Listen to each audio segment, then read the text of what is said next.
नमस्कार विद्यार्थियों। राजनीति विज्ञान के मूल आधार के अंतर्गत हम लोकतंत्र के बारे में अध्ययन कर रहे थे। लोकतंत्र के क्या अर्थ है, क्या गुण है, उसके बारे में हम अध्ययन कर चुके हैं। आज हम लोकतंत्र की समीक्षा करेंगे, क्योंकि कुछ विद्वानों के अनुसार लोकतंत्र एक सर्वोत्तम शासन है। जैसे हमने गुण भी पढ़े थे, तो लोकतंत्र के गुणों का लोगों ने बड़ा बढ़-चढ़कर वर्णन किया और लोकतंत्र को सर्वश्रेष्ठ शासन प्रणाली के रूप में मानते हैं। लेकिन कुछ लोगों का ये कहना है कि लोकतंत्र अयोग्यता भरा शासन है और लोकतंत्र के बारे में जो कहा गया वो बड़े बड़े भयानक शब्दों का प्रयोग किया गया। जैसे ये कहा गया, टैलीरैंड ने ये कहा है कि दुष्टों का कुलीन तंत्र है लोकतंत्र। कुछ विद्वान ये मानते हैं कि लोकतंत्र मृत्यु की ओर ले जाता है। कुछ विद्वान ये मानते हैं कि सर्वोत्तम, अयोग्यतम, बुद्धिहीन, प्रशिक्षित लोगों का शासन लोकतंत्र है। एक तरफ लोगों का ये मानना है कि लोकतंत्र अयोग्यता भरा शासन है, दूसरी तरफ लोग ये मानते हैं कि लोकतंत्र सर्वोत्तम शासन है। तो आखिर लोकतंत्र क्या है? क्या अयोग्यता भरा शासन है या सर्वोत्तम शासन है? वर्तमान समय के अनुसार क्या लोकतंत्र शासन प्रणाली श्रेष्ठ शासन प्रणाली है या नहीं है? इसके बारे में आज हम अध्ययन करेंगे। तो पहला अपन समीक्षा का जो टॉपिक है, वो जो लोग ये कहते हैं कि लोकतंत्र अयोग्यता का शासन है, अयोग्य व्यक्ति शासन कार्य करते हैं, तो इसके संदर्भ में वो अपने पक्ष के समर्थन में कुछ अपने तर्क भी देते हैं कि आखिर लोकतंत्र अयोग्यता भरा शासन क्यों है। तो उसके अंतर्गत यदि देखें तो जैसे अरस्तु है, टैलीरैंड है, लैकी है, फैगेट है, न्यायाधीश जेम्स स्टीफन है, ये सभी ये मानते हैं कि लोकतंत्र अयोग्यता भरा शासन है। और अयोग्यता भरा शासन होने के कारण, जैसे स्टीफन ने ये कहा है कि लोकतंत्र के अंतर्गत सर्वाधिक बुद्धिहीन, सर्वाधिक अप्रशिक्षित और सर्वाधिक अशिक्षित अयोग्य व्यक्तियों का ये शासन है। तो क्या ऐसा है? तो अपने पक्ष के समर्थन में वो विद्वान ये कहते हैं, पहला तर्क ये देते हैं कि सामान्यतः जो जनता है वो अशिक्षित होती है, अयोग्य होती है। जैसे कार्यालय एक विद्वान है, वो ये कहते हैं कि यदि 10 लोगों में से देखा जाए तो 9 लोग जो होते हैं वो मूर्ख होते हैं, 10 लोगों में से एक व्यक्ति ही बुद्धिमान देखा जा सकता है। तो यदि हमने सारे व्यक्तियों को शासन कार्य प्रदान कर दिया, शासन की शक्ति प्रदान कर दी, तो जो 9 मूर्ख लोग हैं उनके हाथ में शासन की शक्ति आ सकती है। इसलिए जो शासन है वो मूर्खों का शासन लोकतंत्र को कहा गया, क्योंकि लोकतंत्र के अंतर्गत जो शासन की शक्ति है वो सारी जनता के हाथ में आ सकती है। इसलिए ये कहा गया कि लोकतंत्र अयोग्य व्यक्तियों का शासन है। इसको और स्पष्ट करते हुए प्रोफेसर हर्ष शाह ये कहते हैं कि लोकतंत्र के अंतर्गत प्रशासकों की स्थिति हम उन स्कूल मास्टरों की दृष्टि से देख सकते हैं जिनका चुनाव विद्यार्थियों के द्वारा होता है और जिन्हें अपने पद से विद्यार्थियों के द्वारा ही हटाया जाता है। तो ऐसा स्कूल जहां पर टीचर विद्यार्थियों के द्वारा चुने जाते हैं और विद्यार्थियों के द्वारा ही हटा दिए जाते हैं, तो उस स्कूल का क्या हाल होगा? वो ही हाल लोकतंत्र के अंतर्गत उस देश का होता है, हंसा ये मानते हैं। तो वो अपने पक्ष में ये विद्वान ये तर्क देते हैं कि लोकतंत्र वास्तव में अयोग्यता का, अशिक्षा का, अयोग्यतम व्यक्तियों का शासन है। इसको और ज्यादा अपने पक्ष में ये कहते हैं कि लोकतंत्र अविशेषज्ञों का शासन है। पक्ष में जो समर्थन में तर्क देते हैं उसके अंतर्गत दूसरा तर्क ये कहते हैं विद्वान जो इसके विरोध में है, लोकतंत्र के विरोध में है, और जो ये कहते हैं अयोग्य व्यक्तियों का शासन है। तो क्या ऐसा शासन है? अविशेषज्ञ जैसे वेल्स ये कहते हैं कि लोकतंत्र बुद्धिहीन और अयोग्य, अज्ञानी व्यक्तियों का शासन है। ये विद्वान अपने पक्ष में ये कहते हैं कि जैसे हर कार्य के लिए कला की आवश्यकता होती है, चित्रकार बनना है तो चित्र कारी की पेंटिंग की कला होती है, संगीतज्ञ के लिए जैसे संगीत की कला है, शिक्षण कार्य भी एक कला से संबंधित है, वैसे ही शासन कार्य भी कला से संबंधित है। जैसे हर एक व्यक्ति हर एक कार्य नहीं कर सकता, उसके लिए विशेष कला की आवश्यकता होती है। हर एक व्यक्ति गा नहीं सकता, हर एक व्यक्ति पेंटिंग नहीं कर सकता, आवश्यकता होती है।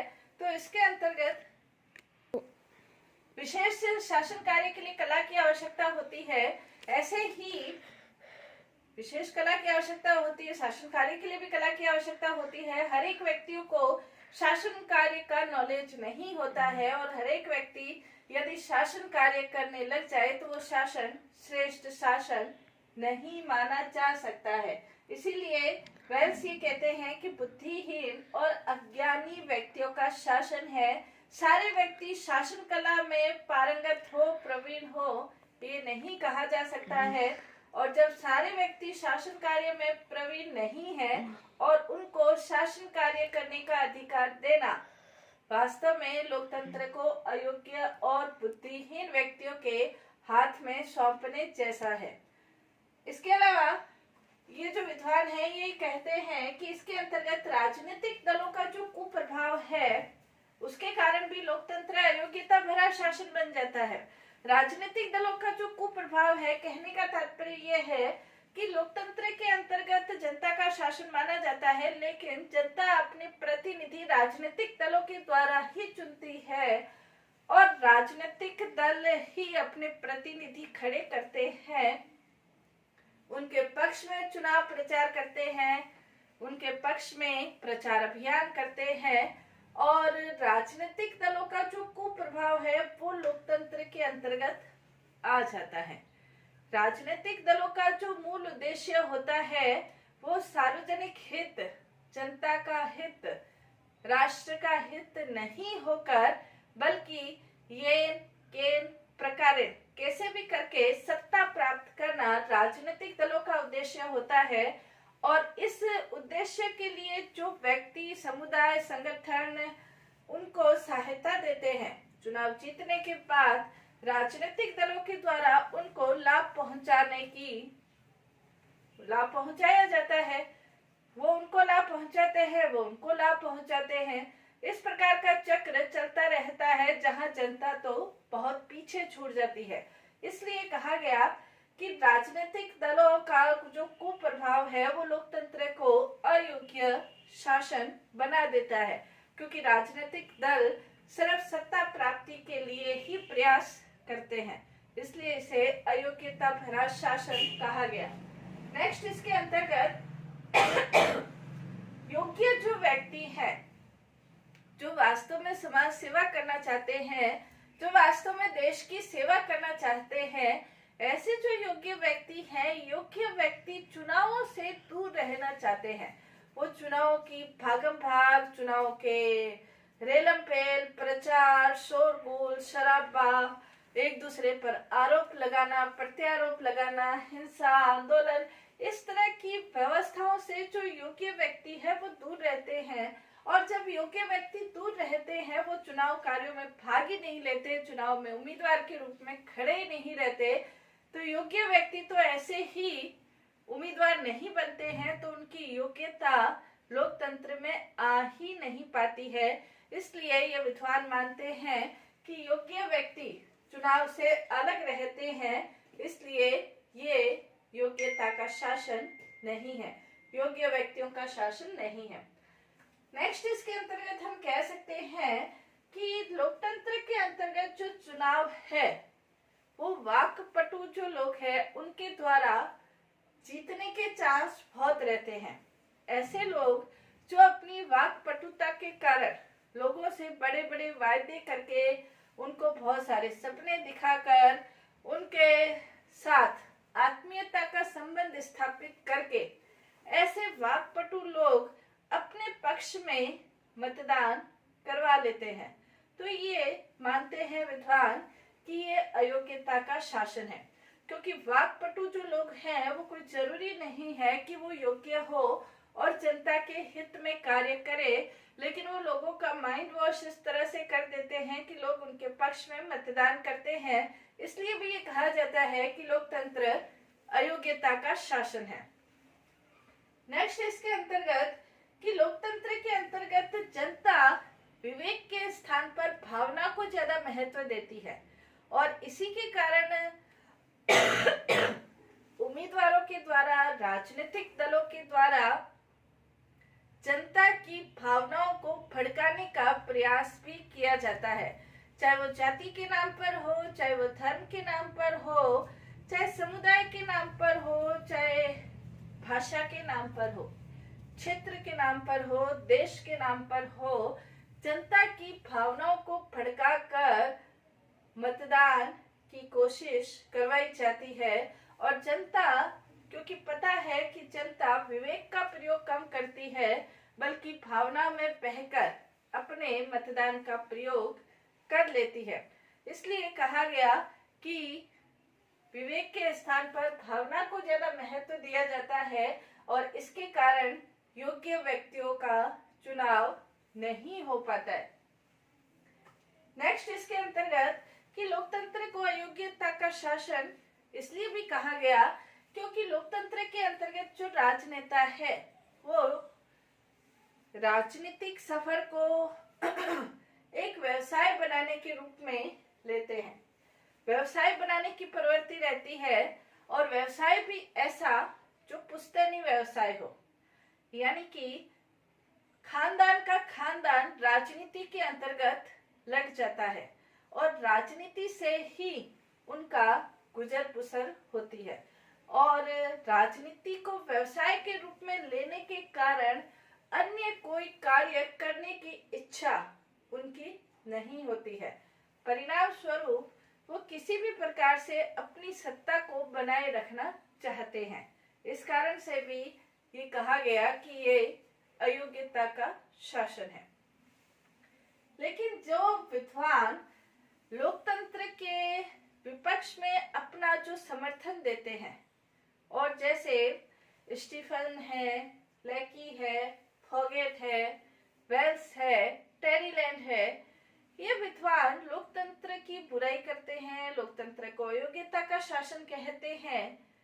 लेकिन यदि गहराई से देखा जाए तो क्या वास्तव में लोकतंत्र अयोग्यता का शासन है या लोकतंत्र का प्रयोग करने वाले जो लोग हैं वो लोकतंत्र का प्रयोग गलत अर्थों में करते हैं?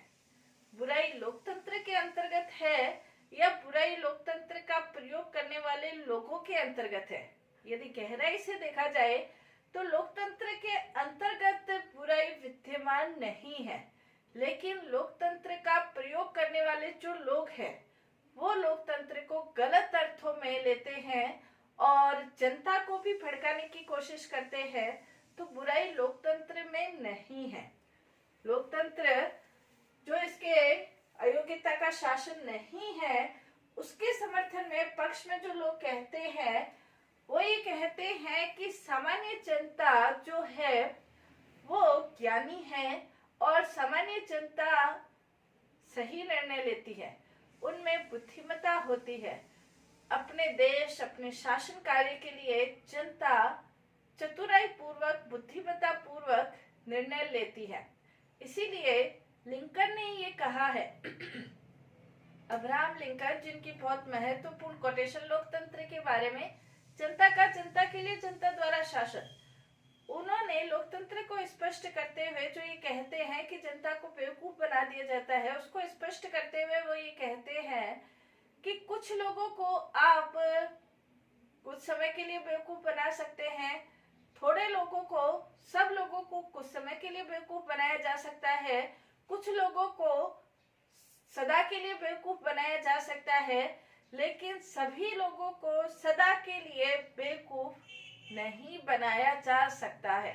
बेवकूफ बनाकर आप कितने समय सत्ता प्राप्त कर लेंगे, जनता को भी समझ आता है, जनता भी बुद्धिमान है। यदि आपने बड़े बड़े वादे किए हैं, उन वादों को पूरा नहीं किया है, तो जनता की आंखें खुली है और उनको ये पता है कि आप सिर्फ वादे करते हैं उनको कभी भी पूरा नहीं करते हैं। ये शिक्षा तो सभी लोगों के अंतर्गत, चाहे वो अनपढ़ है तो भी उसको प्राप्त है ही है कि शासन उनकी भलाई में कार्य कर रहा है या नहीं कर रहा है।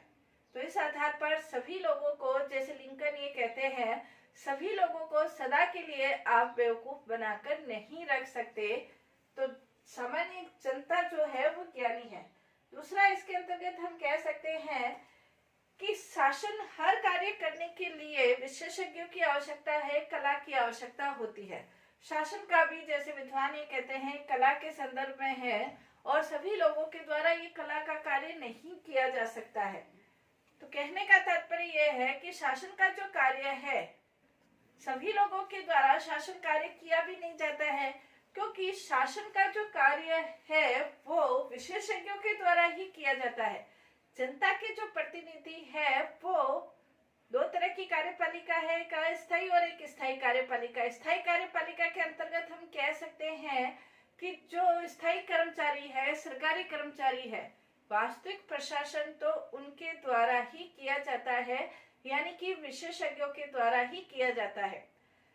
जो नेता है उनके द्वारा सिर्फ ये बताया जाता है कि क्या होना चाहिए, और जो विशेषज्ञ है, जो सरकारी कर्मचारी है, जो अधिकारी है, ऑफिसर्स है, वो उसको बताते हैं कि ये कैसे किया जाएगा। तो शासन तो कार्य विशेष रूप से अयोग्य व्यक्तियों के द्वारा नहीं बल्कि विशेषज्ञों के द्वारा ही किया जाता है। तीसरा, हम कह सकते हैं कि बुद्धिमान व्यक्ति लोकतंत्र के अंतर्गत अपना अधिक प्रभाव डाल सकते हैं। क्यों डाल सकते हैं? क्योंकि लोकतंत्र के अंतर्गत जब चुनाव होते हैं या चुनाव नहीं भी होते हैं तब जनता आपस में विचार विनिमय करती है, और बुद्धिमान व्यक्ति, क्योंकि उसकी बुद्धि विस्तृत है, बोल्ड माइंड है, इसलिए वो अपने विचारों का प्रभाव दूसरे व्यक्तियों के ऊपर, जो कि उस संदर्भ में उन दृष्टियों को नहीं देख पाता है जो बुद्धिमान व्यक्ति देखता है, तो बुद्धिमान व्यक्ति अपनी बुद्धि का प्रयोग करते हुए विचार विनिमय के आधार पर उनके विचारों को परिवर्तित भी कर सकता है। नेक्स्ट, योग्यतम व्यक्ति की सेवा प्राप्त करना इसमें संभव होता है। यदि योग्यतम व्यक्ति चुनाव नहीं भी लड़ते हैं तो ये संविधान के अंतर्गत व्यवस्था होती है कि ऐसे व्यक्तियों की सेवा लेने के लिए मनोनयन के आधार पर योग्य व्यक्तियों को शासन कार्य में शामिल किया जाता है। जैसे भारत के अंतर्गत राज्यसभा में राष्ट्रपति के द्वारा 12 सदस्यों को मनोनीत करने की जो व्यवस्था है, तो योग्य व्यक्ति भी इसके अंतर्गत आ सकते हैं, उनका भी हम सेवाएं ले सकते हैं। इसके अलावा लोकतंत्र के लिए महत्वपूर्ण आवश्यकता लोकतंत्र को खत्म करने की नहीं है, बल्कि लोकतंत्र के अंतर्गत महत्वपूर्ण आवश्यकता सतत शिक्षा और उचित जागरूकता की है। यदि जनता शिक्षित है और जागरूक है तो लोकतंत्र एक सर्वश्रेष्ठ शासन बन सकता है, और यदि जनता जागरूक नहीं है तो चाहे कोई भी शासन प्रणाली हो, श्रेष्ठ शासन प्रणाली नहीं कही जा सकती है। दूसरी और जो लोग हैं वो ये कहते हैं, दूसरे जो विद्वान हैं वो ये कहते हैं कि लोकतंत्र एक सर्वोत्तम शासन है। सर्वोत्तम शासन के लिए वो अपने पक्ष में तर्क देते हैं। वो ये कहते हैं कि लोकतंत्र के अंतर्गत व्यक्ति को साधन नहीं बल्कि साध्य माना जाता है, व्यक्ति का साध्य माना जाता है, व्यक्ति की भलाई के लिए कार्य किया जाता है। जैसे वर्तमान समय यदि देखा जाए तो कोरोना का संकट पूरी दुनिया के अंतर्गत है, भारत के अंतर्गत भी है। कोरोना की जो वैक्सीन है वो वर्तमान समय आ चुकी है, तो यहाँ पर व्यक्ति को साध्य माना गया, तो जो वैक्सीन है सभी व्यक्तियों को मुफ्त में लगाई जा रही है। क्यों लगाई जा रही है? क्योंकि व्यक्ति के स्वास्थ्य की चिंता उनको ज्यादा है। तो कहने का तात्पर्य व्यक्ति को यहाँ पर साध्य माना जाता है। दूसरा, इसके अंतर्गत व्यक्ति के सर्वांगीण विकास की ओर ध्यान दिया जाता है। व्यक्ति का कोई एक राजनीतिक पक्ष का विकास हो या सिर्फ आर्थिक पक्ष का विकास हो, ये नहीं है, बल्कि सामाजिक, आर्थिक, राजनीतिक, भौतिक, मानसिक, सभी प्रकार का, शैक्षणिक, सभी प्रकार के विकास की ओर लोकतंत्र के अंतर्गत ध्यान दिया जाता है। ये कार्य कुशल शासन है। कुशलता के आधार पर कार्य करता है। जो योग्यतम व्यक्ति है उनके द्वारा शासन कार्य किया जाता है। इसके अलावा लोकतंत्र जनमत के अनुसार शासन है, क्योंकि जनता का शासन है तो जनमत के अनुसार शासन है। यदि लोकतंत्र नहीं हो तो शासन एक व्यक्ति विशेष या वर्ग विशेष तक ही सीमित रह सकता है। व्यक्तियों का शासन है। इसके अलावा ये एक सरल शासन है, नैतिक शासन है, विश्व शांति का समर्थन शासन है और इसके अंतर्गत समय और धन की बचत होती है। निष्कर्ष रूप में हम कह सकते हैं, जैसे लावेल ने ये कहते हैं कि सर्वश्रेष्ठ शासन प्रणाली वो है जो जनता में नैतिकता, साहस, आत्मबोध, उद्योग की स्थापना करती है और इस दृष्टि से लोकतंत्र सर्वश्रेष्ठ शासन प्रणाली